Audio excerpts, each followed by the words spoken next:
melaksanakan kegiatan seminar optimalisasi partisipasi masyarakat dalam rangka suksesnya Pilkada serentak tahun 2024 yang dilaksanakan oleh Dirbimas Polda Metro. FPK Jaya Jaya Jaya. Oke, FPK Jaya Jaya Jaya. Oke, Yang terhormat Dirbimas Polda Metro Jaya Brigjen Pol Wadyo Wijaya SH.MH. Yang kami hormati Wadirbimas Polda Metro Jaya AKBP Wadi Sa'mani SH.SIK.MH. Dan yang kami hormati para narasumber kita pada pagi hari ini, yakni yang pertama ada Bapak Dr. Hendrajit selaku Direktur Eksekutif Global Future Institute. Selamat bergabung Bapak. Tentunya kami juga mengucapkan selamat datang kepada yang kami hormati narasumber kedua kita pada pagi hari ini, yakni ada Bapak Ahmad Faisal selaku Direktur Eksekutif Media Link. Selamat bergabung Bapak. Dan tentunya kami juga mengucapkan selamat datang kepada moderator kita pada pagi hari ini, yakni ada Ibu Sabrina Rangkuti SIKOM MIKOM. Dan juga kami mengucapkan selamat datang kepada yang kami hormati para PJU, pejabat batas jajaran Dirbimas Polda Metro Jaya, Kanit Polmas, dan Binmas Polres jajaran, beserta tamu undangan, yakni jajaran Ormas, Pemda Kamtibmas, FKPM, komunitas, dan juga forum pembangunan kebangsaan yang sudah menyempatkan waktunya untuk dapat hadir pada acara kali ini. Puji. Assalamualaikum warahmatullahi wabarakatuh. Waalaikumsalam. Yang menghormati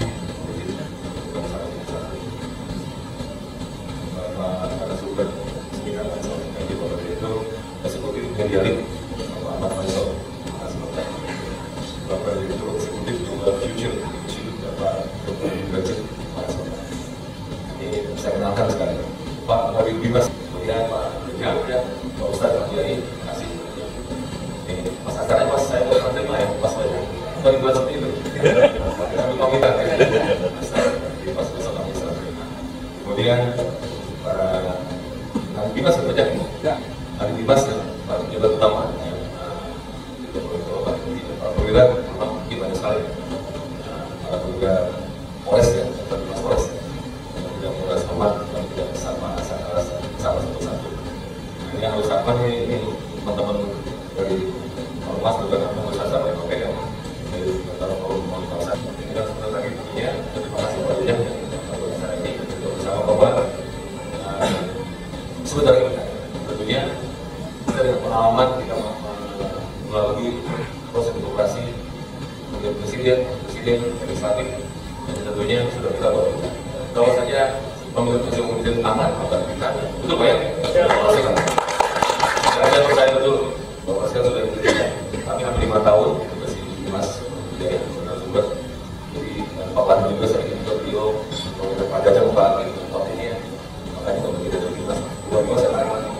Insya Allah pasti lama. Kami dukung oleh Bapak Ustaz, Ormas, kekuasaan, tokoh agama, kemudian dari Bapak Dimas, PKM. Saya yakin sekali dan sudah teruji. Dari COVID ya, bukan usaha ya. Kita sama-sama dengan Ormas bagi masker.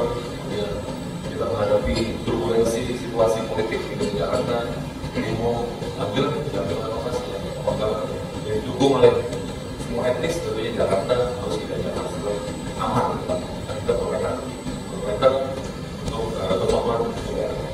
Nah itu saya berharap mudah-mudahan di Pilkada serentak ini DKI Jakarta, Banten juga, Jawa Barat, kita karena Polda Jawa Barat membawahi wilayah hukum di Jawa Barat dan Banten. Saya yakin eksistensi, kemudian dengan komunitas, kesungguhan, kemudian dengan pengalaman ya, Bapak Ibu sekalian menghadapi situasi dan masyarakat. Saya yakin insya Allah DKI Jakarta dan wilayah Bekasi, Depok, Tangerang, kemudian Bekasi, insya Allah saya yakin. Dan sebagainya juga kami pamit Pak ya, sudah 5 tahun dari DKI Jakarta, di Polda Metro Jaya, bagi Dirbimas dan Jaya. Saya sangat terima kasih, apresiasi Bapak Ibu sekalian. Dan saya bisa berikan Pak. Kalau jalannya tidak aman, tidak mungkin Pak. Ya mau dia, tidak aman Jakarta, kita sekolah aman, kemudian juga pada saat yang punya kegiatan yang besar Jakarta. Kalau tidak salah kita kurang ada kemudian ASEAN ya, ASEAN juga beberapa pergerakan nasional Jakarta. Di basis komunitas juga diawet karena kita luar biasa dengan saya, Samri, KPK yang kita problem solving di wilayah pemerintah sehingga permasalahan sosial yang berpotensi melibatkan besar bisa kita utama. Alhamdulillah jarang kita terjadi, walaupun ada problem kecil sudah diselesaikan oleh para pemerintah dinas. Jadi menunjukkan bahwa Jakarta walaupun gagal dan oke, tapi dengan ikhlas dan dengan niat bersama untuk menjadikan Jakarta seperti sampingan kita baiknya alhamdulillah bisa. Karena itu kami sebagai manusia biasa dan mohon maaf mungkin dalam perjalanan pada waktu itu sekalian khususnya Romas dibahas tempatnya pembahasan pengaturan juga kita diundang tidak hadir tidak datang tapi menentukan saat-saat karena saya sudah sebagai tentu luar biasa yang tangan merah kawan ada tidak tangan merah jadi mungkin sekarang alhamdulillah jadi kita sebagai tentu bahwa ini tidak tangan merah betul ya kalau saya tidak tangan merah tangannya kita semua Sabtu kemarin ada pejabat asuransi masalah Palestina Minggu kadang-kadang ada saja ya kita persiapan ya untuk siap rumput juga kami dengan dalam waktu ini hampir 5 tahun mereka telah dan kita selalu sekalian ambil pengamanan untuk bertugas di Mabes Polri di Perancang untuk komersial di Mabes Polri. Tadi saya ketemu Bang Haji lebih ya, tapi mungkin masalah memang komersial di Bawaslu mereka tempat yang baru bisa amanah ya bisa dan kami tetap Pak. Jadi polisi itu waktu tugas di mana saja menggunakan polisi bebas sesuai sama dia reserse, lintas, logistik, di mana saja termasuk saya. Saya pulang ke rumah bukan takut di situ toko polisi bisa nggak berarti di masyarakat kalau kita di kantor bisa nggak kalau di masyarakat di pos rantai kita tidak hadir di masjid kita tidak hadir sudah selesai jadi polisi sebetulnya sesungguhnya adalah pada saat di masyarakat kalau diakui kita kenal setelah itu saya mohon pada waktu sekalian yang berada di sini di tempat saat di bersosialisasi masyarakat apakah itu tidak ada manfaatnya. Demikian barangkali sekalian sekali lagi kami terima kasih dan mohon pamit ya.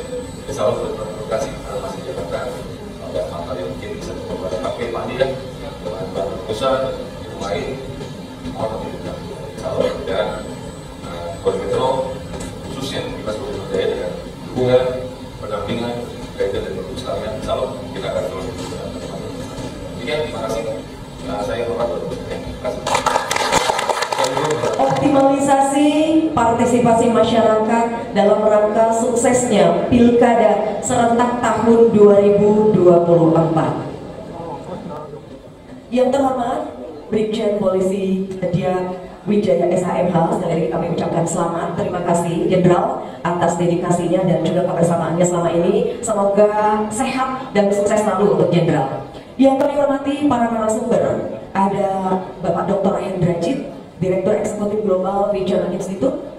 Yang kami hormati juga ada Bapak Faisal Ahmad Faisal, Direktur Eksekutif Medialink. Selamat datang Bapak. Yang kami hormati juga. Makanya saya ambil judul namanya dua subjek ya dengan judul geopolitik soft skill untuk bela negara. Jadi selama ini kalau kita bicara bela negara selalu tekanannya bukan di soft skill tapi di hard power. Ini bukan soft power. Latihan militer, baris berbaris. Kalau di mahasiswa dulu ada namanya resimen mahasiswa. Sekarang kebanyakan masuk di dalam komcat, ya. Tapi tekanannya itu kan di militer. Walaupun ada sipil, tapi bagaimana dilatih secara fisik. Tapi bagaimana dengan bela negara di dalam konteks soft power atau soft skill dari bela negara itu. Ilmunya apa? Nah, di dalam momentum pilkada ini saya akan coba tekankan di dalam gambar besarnya tentang geopolitik. Nah, dua subjek yang saya mau tekankan adalah dua. Pertama geopolitik itu sendiri dan biografi intelijen. Kebetulan sebelum saya mulai merintis kajian geopolitik tahun 2008 dari 92 sampai 2009 praktis 16 tahun saya itu di kewartawanan.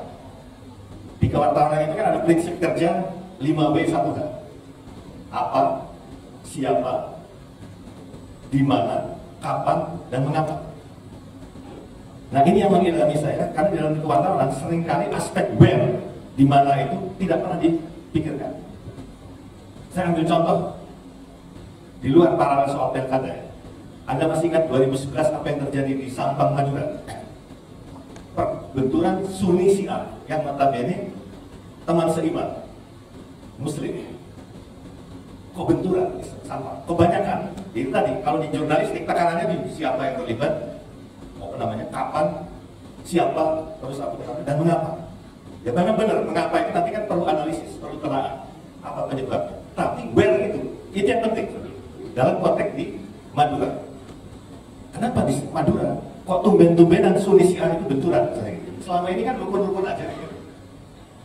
Nah, di dalam kajian kita, saya dan teman-teman di Global Future Institute waktu itu penasaran. Awalnya itu ingin tahu ya, kenapa kok tumben-tumbenan?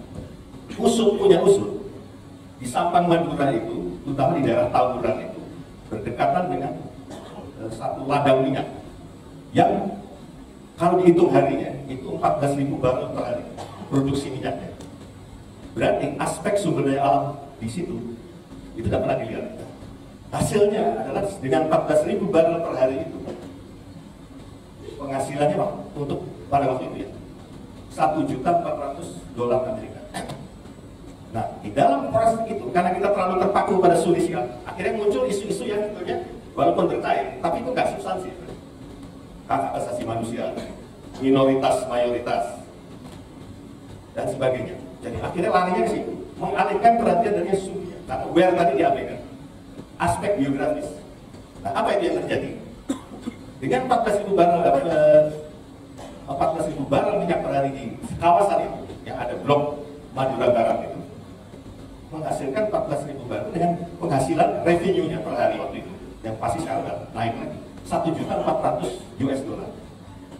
Nah, apa yang terjadi? Peristiwa paralel dari kejadian benturan Sunni Syiah itu yang nggak luput dari perhatian.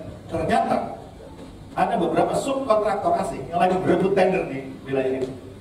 Eni Italy, ini perusahaan minyak besar semua, istilahnya apa? Multinational corporation, korporasi multinasional. Eni Italy, ConocoPhillips Amerika, Exxon juga Amerika, Cina 2, Sinop, dan PetroChina, sama Santos Brasil. Nah, apa yang mau disasar dari kejadian itu sehingga Sunni Syiah itu menjadi pembungkus dari kejadian peristiwa yang sebenarnya lebih penting di dalam konteks nasib dan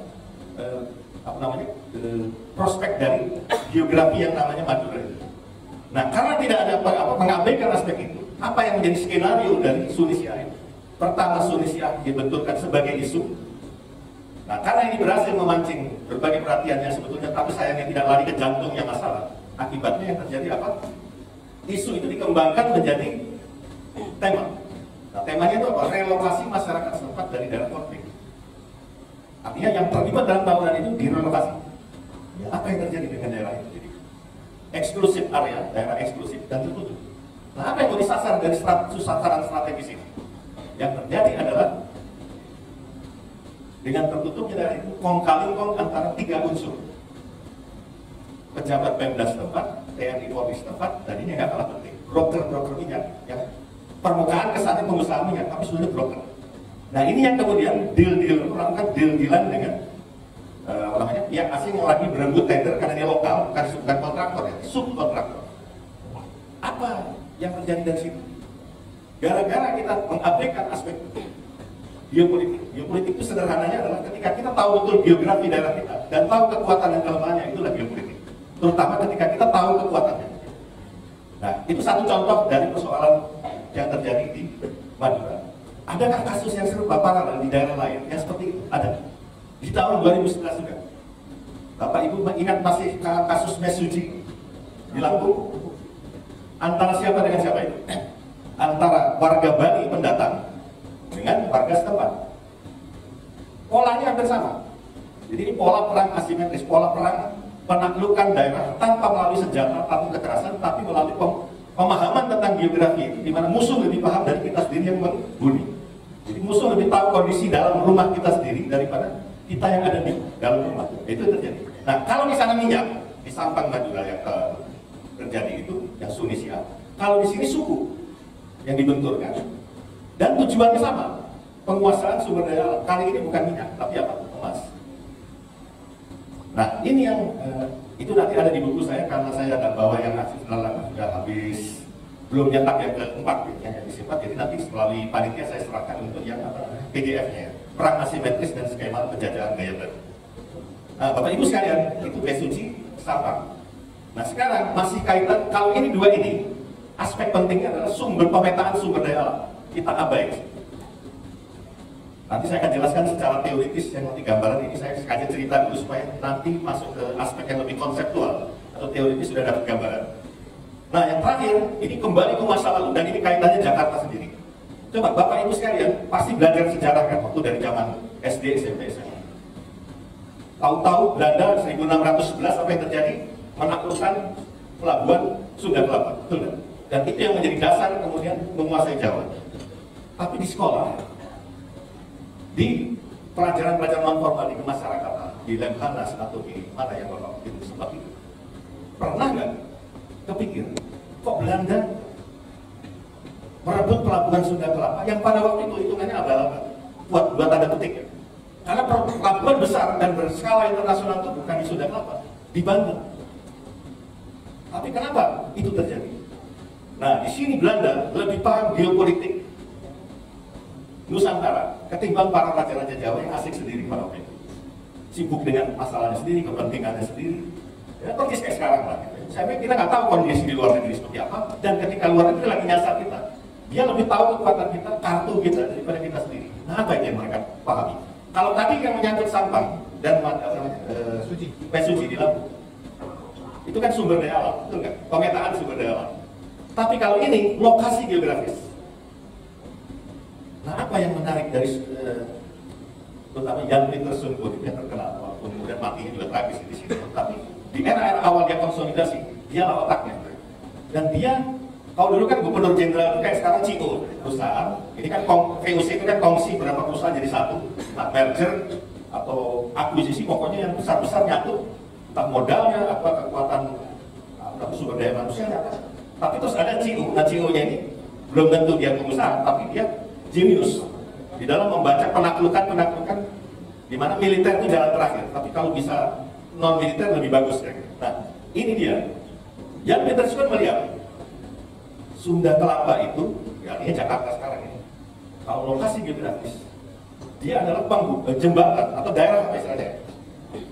Daerah penyangga antara Laut Jawa dan Selat Sunda. Nah, di dalam visi yang Pieterszoon pun, dari sinilah titik tolak kita menguasai Jawa. Jadi menguasai Jawa melalui laut dilumpuhkan.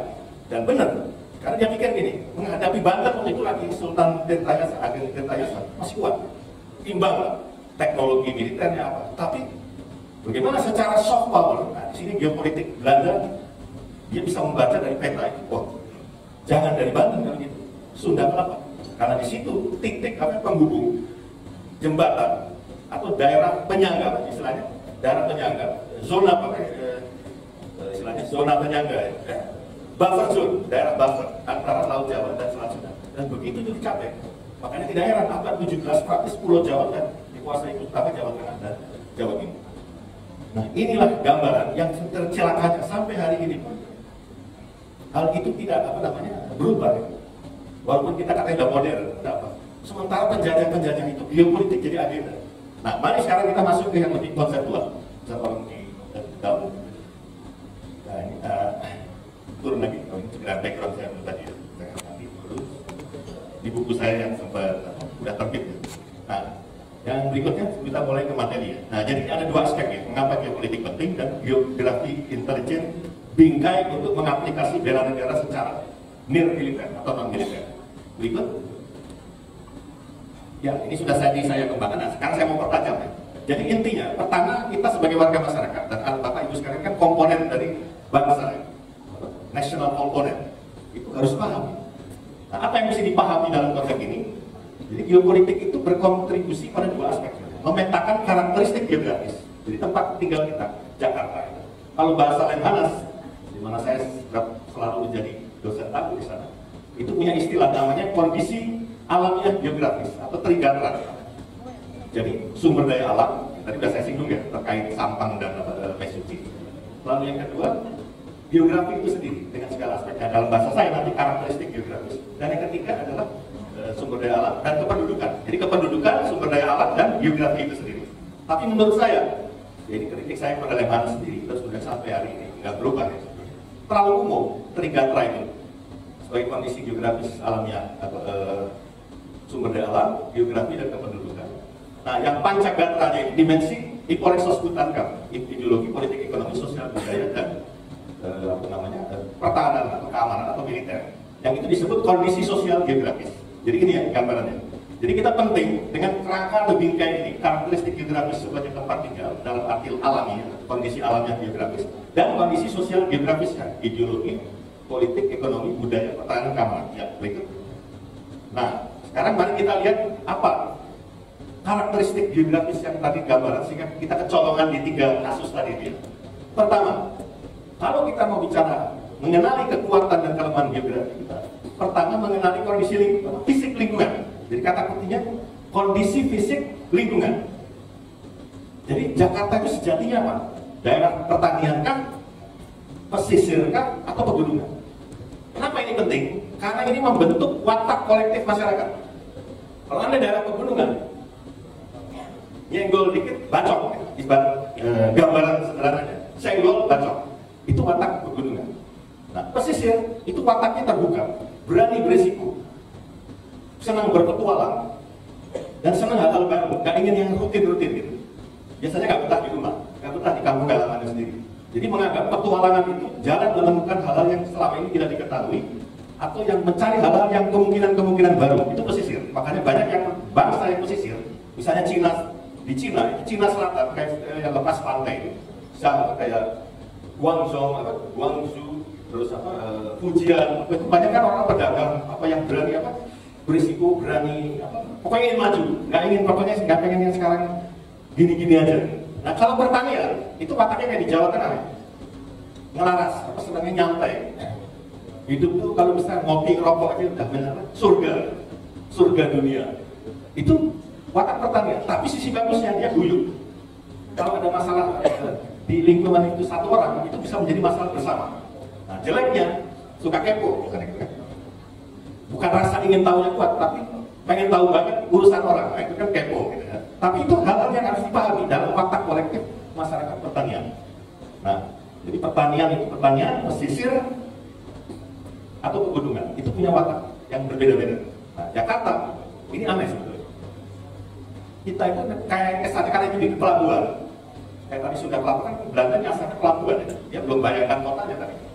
Tapi herannya kita nggak tahu, nggak pernah lihat laut, kecuali ke Tanjung Priok. Jadi sebetulnya gimana ini? Apalagi kalau udah mulai ke arah selatan, itu dulu pertanian ya, kayak Kebayoran Baru, Jakarta Barat itu banyak kan agriculture, pertanian. Nah itu kan membawa watak yang beda. Makanya nggak heran kalau di daerah-daerah Tanjung Priok, Cilincing, bahkan yang daerah-daerah di sekitaran kota seperti Harmoni, sawah besar, time parlemennya masih kuat. Jadi kalau ada konflik-konflik sosial meletus dengan berbagai momen, nggak hanya pilkada, itu bisa dari situ. Apalagi pada waktu tahun 1740 ada yang namanya Gerebek Pecinan. Itu Belanda entah karena apa melakukan genosida kepada warga Tionghoa di salah satunya kebanyakan rantau kerja sewa, ya, pekerja sewaan. Nah itu daerah jadi panas gitu kan, padat panas. Nah, itu satu, nanti kita bisa kembangkan lebih jauh dalam beberapa kasus. Mungkin teman-teman Bapak Ibu sekarang punya berbagai yang bisa kita sharing bersama. Saya hanya memberi satu bingkai saja. Nah kedua, pemetaan lokasi geografis kota atau kabupaten tempat kita berada, termasuk Jakarta.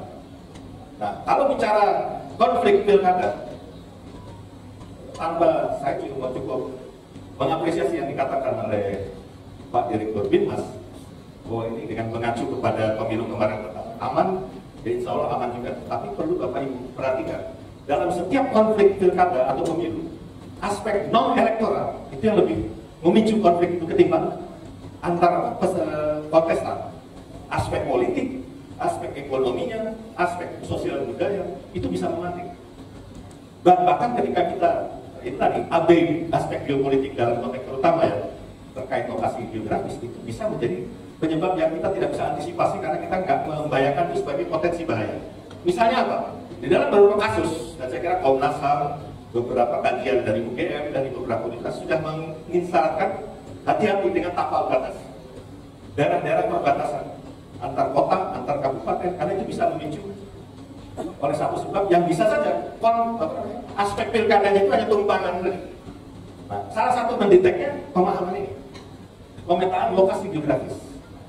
Jadi kalau tadi dalam konteks Belanda yang sudah kelapa itu kan yang musuh yang jelas asing lebih paham. Tapi kita juga perlu mengkaitkan aspek apa yang rawan ketika kita baca peta.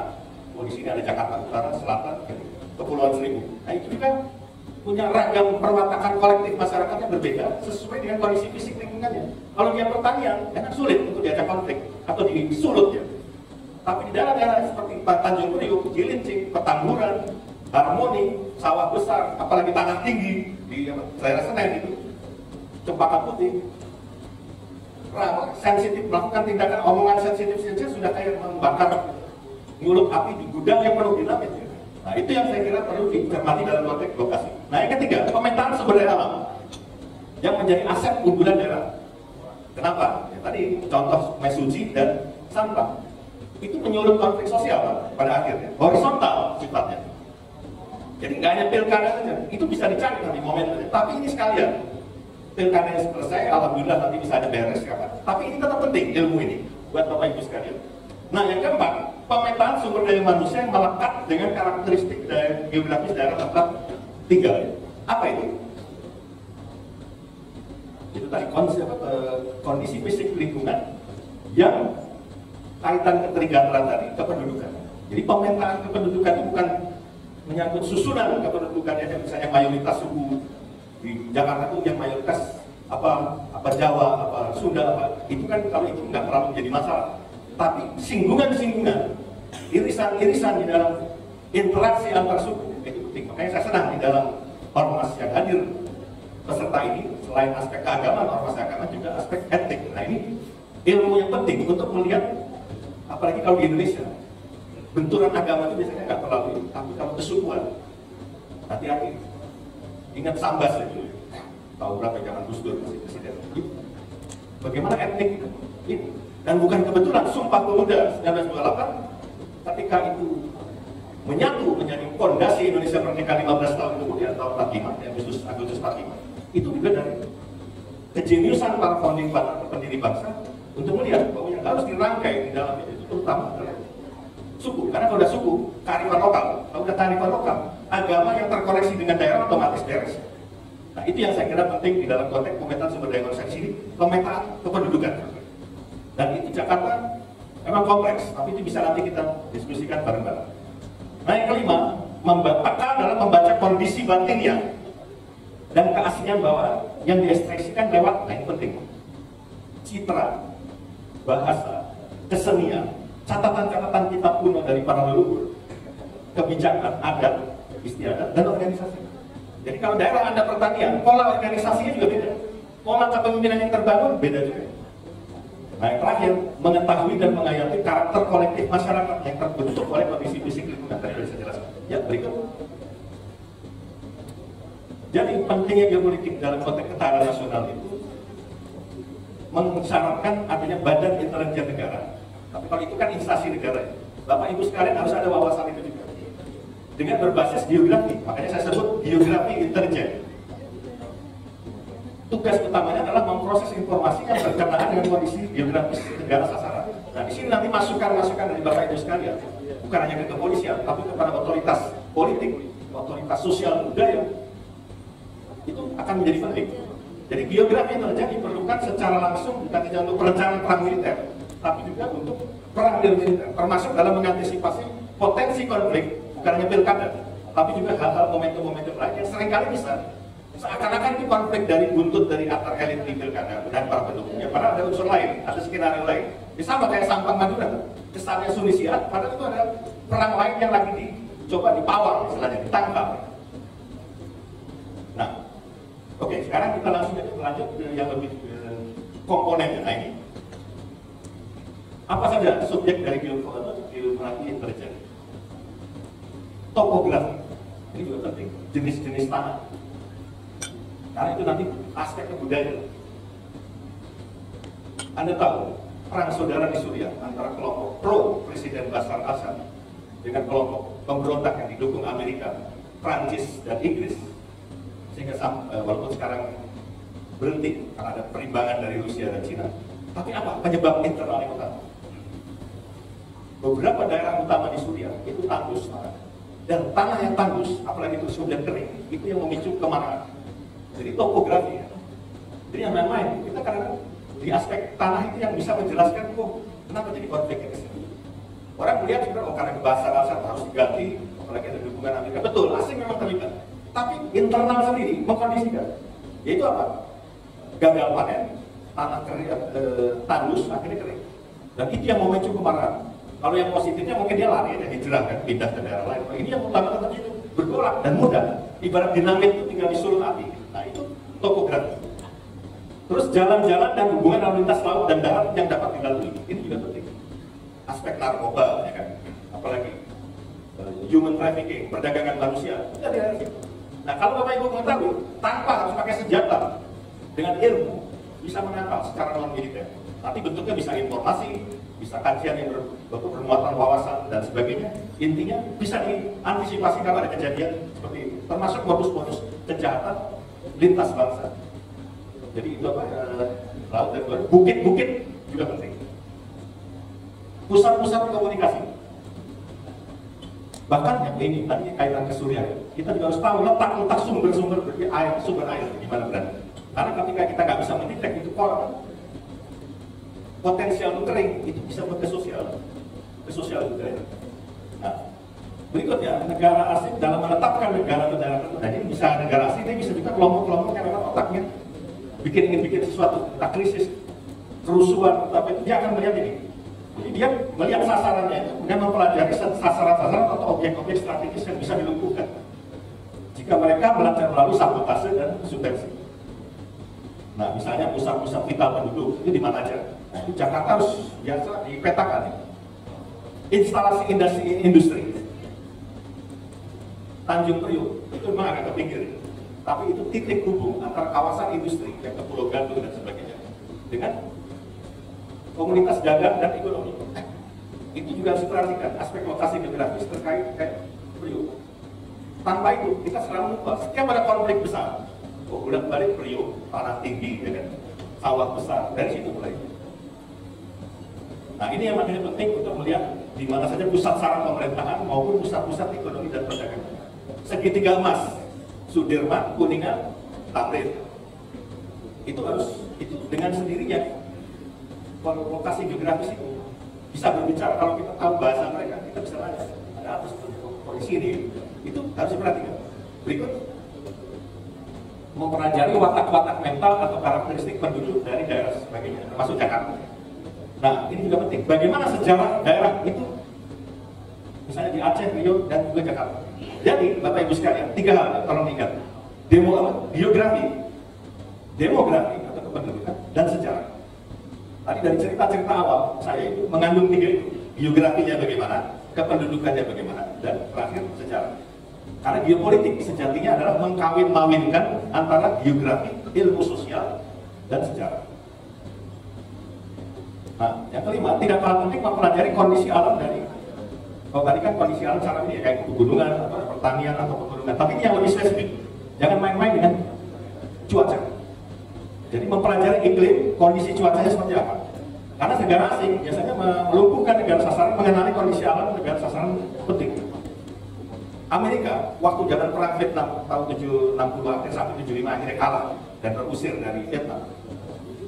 Dia memahami cuaca ini sebetulnya pada saat dia mau serangan. Itu sebetulnya kondisinya lagi kemarau. Dia bikin apa? Hujan buatan. Jadi khusus di lokal yang kami mau buat arena tempur, itu daerah dibikin becek, licin, pokoknya dengan asumsi yang musuh akan kewalahan. Dalam hal ini waktu itu kan Amerika mengadu domba selatan sama utara dan dia membackup Vietnam Selatan untuk menghadapi utara. Tapi utaranya kita ada jenderal yang namanya Phu Nguyen Giap, genius. Dia memahami kerangka pikir ini, mana yang pegunungan, mana bukit. Jadi akhirnya ketika dia mau dikontra untuk menghadapi Amerika dengan cara ini. Tapi yang saya mau katakan adalah Amerika waktu itu dia pikir penting itu cuaca. Jadi kondisi kayak ini kita lebih sederhana ya, cuma ada kemarau, satu hujan. Tapi ada yang lebih kompleks, ada 4 musim. Iya, Pak Dr. Indrajit 2 menit lagi. Baik, kita hampir habis. Nah, dengan demikian psikologi kolektif penduduk daerah apakah musim terik, apa kalau musim penghujan, itu menjadi penting dalam menyusun masukan kebijakan strategis. Disinilah pentingnya geopolitik, yaitu mempelajari keunggulan maupun kelemahan geografi negeri kita sendiri. Yang terakhir, ini paling penting, ya next. Nah ini, dari semua cerita dan pandangan rangka pikir saya, tujuan ini cuma 3 ini: kenal diri, tahu diri, dan tahu harga diri. Wassalamualaikum warahmatullahi wabarakatuh.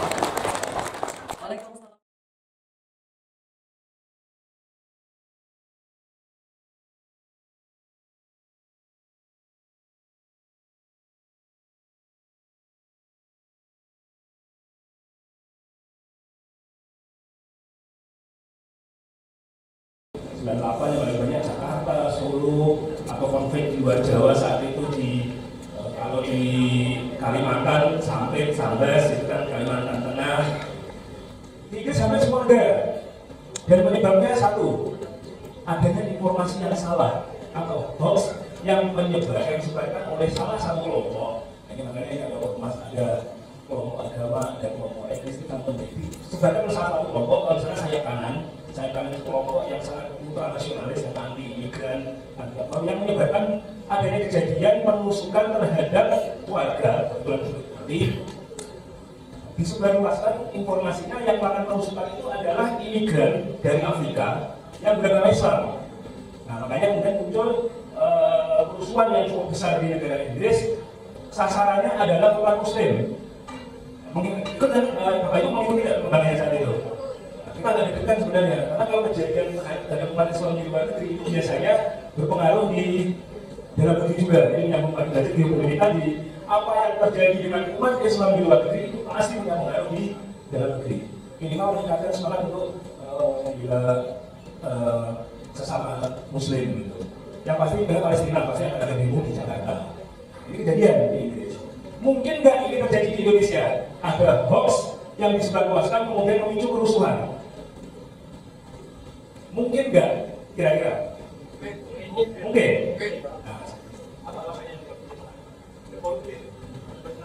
Ya, kalau saya Maromak dari SBB, saya Korni Warga Papua, kesadaran dirinya tentang pandangan berkaitan dengan hoax tadi. Contoh, ya contoh makmal yang kemarin terjadi di Jakarta itu kan info-info yang kayak kompor, kayak apa koran-koran yang nggak pasti itu kan bisa menyebabkan mengedukasi masyarakat itu terus emosionalnya. Jadi warga yang tidak tahu akhirnya karena temannya itu ikut dia untuk membela temannya. Jadi semakin banyaknya orang-orang yang tidak tahu tapi pengen tahu. Terima kasih. Ya, kalau sudah mungkin pasti mungkin. Ada kemungkinan masih ada. Tapi berapa persen itu yang harus kita cegah, kita hindari bersama-sama. Jangan sampai di Indonesia yang kita tadi seperti Pak Dirmas bilang, kita sudah bisa melewati proses politik pilpres pileg dengan aman, kondusif. Ini ada juga terjadi. Tanda-tanda kemungkinannya ada Pak. Lanjut, tanda-tanda kemungkinan sudah pernah ada kasus bagaimana hoax itu bisa menyebabkan orang kehilangan nyawa. Lanjut selanjutnya. Nah ini ada juga contoh berita saat itu hoax bilang karena hoax Pancasila, karena hoax ada informasi salah dibunuh. Itu ada. Bahkan ada karena disebarkan hoax sebagai pelaku pelecehan seksual misalnya. Ini agak berat. Orang kalau sekarang ini kalau tuduh pelecehan seksual juga berat loh. Nah ini kejadian di Universitas Gadang Depok, dia udah lanjut tuduh pelecehan seksual, dibully ternyata enggak. Pernah juga di Yogyakarta, pengurus dan universitas di Yogyakarta itu sampai dipecat, dicopot dari posisinya, dihujat di media sosial hanya karena ada tuduhan dia melakukan pelecehan seksual terhadap adik tingkatnya, mahasiswi adik tingkatnya. Ternyata itu hanyalah kalangan dari orang yang tidak suka dengan dia di dalam politik kampus. Jadi hoax itu juga bisa menjadi serangan politik. Jadi ini yang kalau ditanya mungkin karena sudah ada potensinya. Potensi pertama sudah ada kasus meskipun itu kecil-kecil, tidak menyangkut sebuah wilayah atau sebuah negara seperti kasus Inggris. Ini ada. Lanjut. Potensi kedua, ini yang ada gelap ya. Pengguna internet. Jadi ini masyarakat yang mencari informasi politik dari internet dari tahun 2019 hingga tahun 2012 ini meningkat jumlahnya. Jadi semakin ke depan, di masa depan, internet akan menjadi sumber informasi utama bagi masyarakat untuk mendapatkan informasi-informasi tentang politik, mengalahkan televisi. Jadi pada tahun 2023 itu sudah mengalahkan televisi. Ini naik, ini kondisinya naik semakin banyak, dan dari televisi juga awalnya kan TV, kita itu selalu nonton TV untuk mendapatkan informasi, tapi sekarang enggak, internet. Melalui apa di internet? Lanjutkan. Paling banyak adalah melalui NDTV udah kalah. Bapak bisa lihat, pada tahun 2019 TV masih 75%, turun jadi 39,3%. Media sosial dari 14% sudah menjadi 47,2%. Jadi ini hasil survei tahun 2023 menjelang pemilu 2024 kemarin. Jadi media sosial itu menjadi sumber utama masyarakat Indonesia untuk mendapatkan informasi-informasi tentang politik. Apakah betul surveinya? Betul nggak kira-kira? Bapak juga ambil aktif di medsos untuk membaca koran? Koran udah hilang ya? Online masih sedikit, tapi paling banyak medsos. Media online nggak banyak, paling banyak medsos. Medsos, karakteristik medsos inilah yang akan kita bahas hari ini agar dapat menjadi pemahaman Bapak-Bapak agar tidak terjebak kepada hal yang negatif. Lanjut. Ini paling banyak medsos WhatsApp. Ini paling bahaya, WhatsApp group. YouTube yang sumbernya ya, masyarakat sumber paling banyak adalah WhatsApp, Facebook, YouTube, Facebook, TikTok, Instagram, Telegram, Twitter. Jadi yang paling sumber yang paling banyak digunakan oleh masyarakat Indonesia untuk mendapatkan informasi itu adalah WhatsApp. Karena mungkin karakteristiknya paling gampang, share. YouTube menjadi sumber utama juga karena sifatnya yang lebih video. Sekarang ada TikTok saingannya, karena lebih pendek videonya, nggak usah 30 menit, cukup 2 menit, 3 menit, ditambah musik duduk kan lebih memikat gitu kan. Sekarang yang ramai pertarungan itu ya di dua media sosial itu, YouTube, TikTok, WhatsApp. Kemudian yang berikutnya adalah ini kemarin sudah saya bahas, tapi perlu saya ulang lagi. Sebagian besar pengguna media sosial di Indonesia itu lebih mempercayai hoax ketimbang ya informasi yang sesungguhnya. Jadi bagaimana kita kan itu menarik masalah informasi ya, sehingga kita mudah untuk mempercayainya.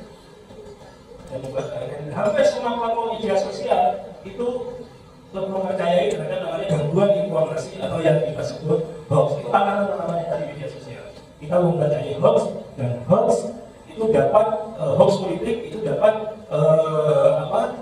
digunakan untuk memonopoli atau memprovokasi massa agar berbuat kekerasan baik yang sifatnya perorangan maupun sifatnya komunal, kekerasan antar etnis, kekerasan antar etnis di Inggris tadi yang menyasar kelompok Muslim kebetulan. Lanjut. Nah,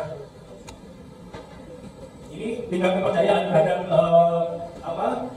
gangguan informasi atau hoax itu berdasarkan generasi. Kemarin saya sebut semakin muda orang, Gen Z, Gen Alpha, nanti anak-anak bapak itu Gen Beta, Alpha, Beta, terus yang beda ya, Alpha, Beta. Pokoknya nanti ada gen-gen lain yang semakin ke depan. Itu tantangannya adalah mereka semakin tidak bisa membedakan mana yang kenyataan sesungguhnya, mana yang tidak. Di media sosial berlaku prinsip teori lama, mungkin teori Pak Indrajit yang tadi sudah di politik, ahli propagandanya Hitler dari zaman dulu. Kebohongan yang diucapkan secara terus-menerus akan menjadi sebuah kebenaran. Nah, ini di medsos akan terjadi seperti itu. Itu tantangan kita ke depan. Siapa yang paling sering terpapar medsos, itu kemungkinan besar dia juga akan menjadi lebih banyak terpapar hoax. Terlebih di Indonesia itu lebih sedikit orang yang mau mencari informasi pertimbangannya. Jadi setelah menerima di medsos, kita itu jarang untuk melakukan cek fakta. Bagi contoh, Bapak Ibu pernah membuka website namanya Turnbank Box. Ada Turnbank Box, itu kan yang mereka, Bapak itu netral, itu ada lembaga namanya Masyarakat Fitnah Anti Indonesia, Mafindo. Dia adalah lembaga yang menspesialisasi diri atau memutuskan diri untuk menangkal informasi-informasi hoax dari berbagai bidang atau berbagai sektor, politik, agama, kesehatan, yang paling banyak. Nah, itu yang mereka punya namanya Cek Fakta atau turnbackhoax.id. Tapi yang buka masih sedikit. Persentase survei yang di sebelah kanan, ini kanan ya, pada sini kanan, lebih banyak yang tidak pernah membuka. Sudah tidak adanya yang membuka pun jarang untuk melakukan share. Coba semua sekarang amati grup WhatsApp Bapak dan yang Bapak ikuti. Jika ada yang hoax, ada yang hoax, ada nggak yang membantah? Ada. Jika ada yang membantah, ada nggak yang kemudian menyebarluaskan informasi yang benar tadi itu? Saya itu punya potensi penyakit. Hoax kesehatan itu banyak loh Pak. Hoax kesehatan itu yang bisa ditangkal oleh BPOM hanya 10%. 90% belum bisa ditangkal. Contoh hoax di tentang kesehatan ya, ada juga secara kesehatannya. Pernah saya baca berita, jangan minum amlodipin yang hari ini bagian hipertensi ya, kan hipertensi selalu minum amlodipin tiap hari. Jangan minum amlodipin karena akan merusak ginjal. Pernah nggak membaca informasi di medsos? Pernah kan? Padahal dokter menjelaskan sebaliknya. Justru kalau minum amlodipin setiap hari, kemudian tekanan darahnya itu stabil, maka tidak akan merusak ginjal. Tapi medsos dibalik. Nah itu yang maksud saya, hoax macam itu yang hidup dan sangat jarang orang mau mengecek benar nggak sih informasi itu. Kemudian yang cek pun jarang untuk menyebarluaskan juga. Itu tantangannya. Lanjut. Ini Pak, hoax yang selalu muncul, baik politik non politik. Ini boleh dicek. Kalau politik non pemilu, misalnya COVID senjata perusak massal. Bukan lagi ganti gambar wayang. Siapa yang pernah percaya ini? Pernah mendengar nggak? Pernah kan? Kebangkitan PKI, vaksin COVID-19 ditaruh chip. Nah ini sampai sekarang masih ada Pak yang menyampaikan bahwa vaksin COVID-19 ditaruh chip. Padahal kita divaksin dari tahun-tahun yang lalu, mungkin kan sudah chipnya 3 kali, vaksin ketiga kan? Bumi datar. Undang-undang PPKS melegalkan seks bebas, ini bisa dibedakan karena persoalan kontrasepsi misalnya. Kemudian Presiden Rusia Vladimir Putin masuk Islam. Nah, apalagi pas rame-rame punya Putin membela Palestina atau membela apa, ada aja. Bahkan kemarin waktu saya ngisi pada bulan Juni saya contohkan, ada orang percaya kalau Indonesia itu masuk Olimpiade. Di YouTube disampaikan, padahal saya udah kalah. Itu kan kayak orang Amerika ketika kalah orang Vietnam, tadi Pak Indonesia menyatakan kalah orang Vietnam. Nah, habis itu dia bikin film Rambo yang menang.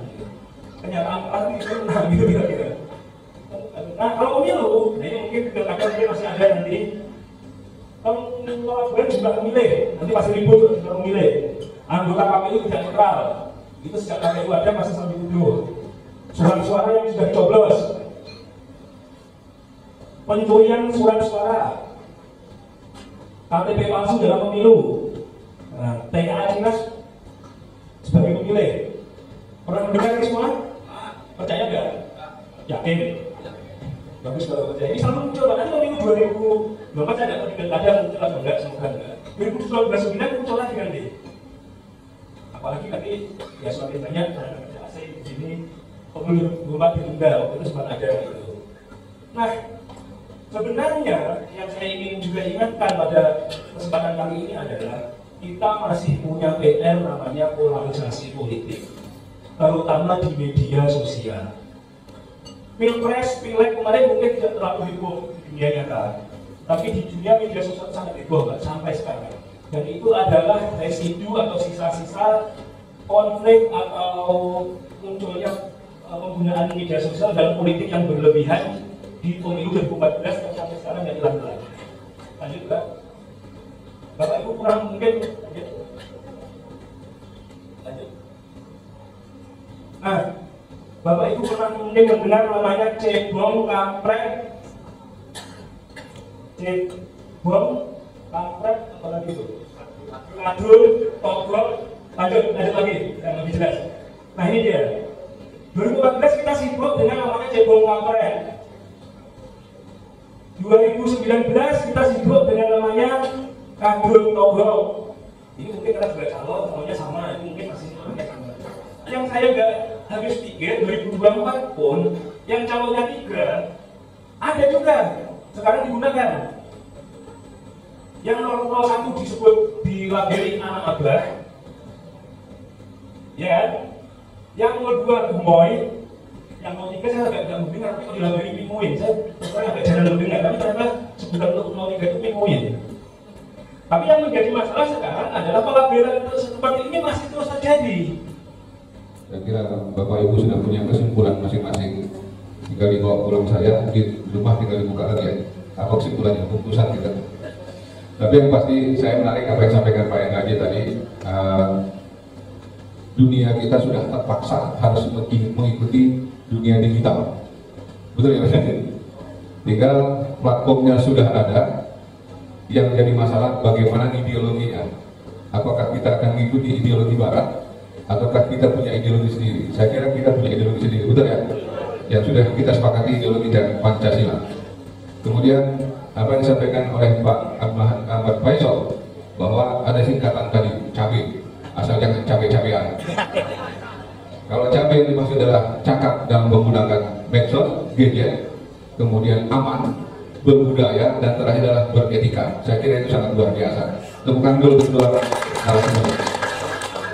Kemudian Bapak Ibu sekalian, kalau kita melihat flashback pemilu 2024 yang lalu,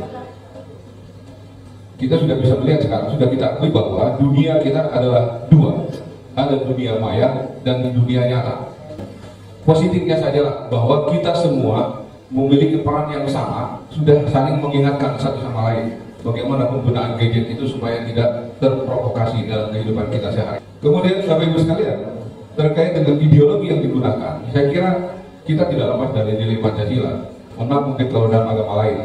Dalam Islam itu sudah sering diingatkan bahwa ada ayatnya yang menyebutkan ya ayyuhalladzina in ja'akum fasiqun binaba'in fatabayyanu.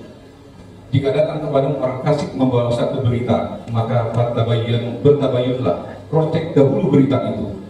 Jangan sampai kita terprovokasi dan menimbulkan musibah di kemudian hari.